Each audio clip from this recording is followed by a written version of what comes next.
Robotic सर्जरीमध्ये असा काय फरक तुम्ही सांगाल?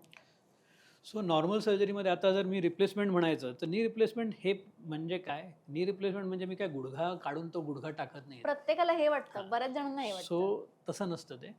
सो गुडघ्याची झीज म्हणजे काय झालं, 2 बोन आहेत. एक हं. मांडीचं हाड आणि एक पायाचं हाड. दोन्ही हाडांवरती कार्टिलेज असतं आणि मध्ये लिगामेंट्स आणि गादी असते, ज्याला मेनिस्कस असं म्हटलं जातं. यांची स्मूथ मूव्हमेंट हे म्हणजे नॉर्मल नी मूव्हमेंट आहे. आता वयाप्रमाणे होतं काय, ते कार्टिलेज जे आहे ते खराब होऊन झालं आणि आपल्याला हाडावर हाड घासायला लागतं. त्यामुळे डिफॉर्मिटी पण होते. हे ऑस्टिओआर्थरायटिस किंवा सांधेदुखीमध्ये हे होत असतं. आता नी रिप्लेसमेंटमध्ये आम्ही करतो काय, तो खराब झालेला सांधा म्हणजे जे कार्टिलेज गेलं आहे, त्या कार्टिलेजला आम्ही फक्त घासून काढून बाजूला करतो आणि त्या कार्टिलेज म्हणजे त्या हाडावरच कार्टिलेज जे निघून गेलं आहे, त्या कार्टिलेजला आम्ही रिप्लेस करतोय. We are not replacing the bone. आम्ही त्या कार्टिलेजला रिप्लेस करतोय. वरच्या हाडाच्या, खालच्या हाडाच्या कार्टिलेजवरती कॅप बसवतोय, विच आर मेटॅलिक कॅप्स.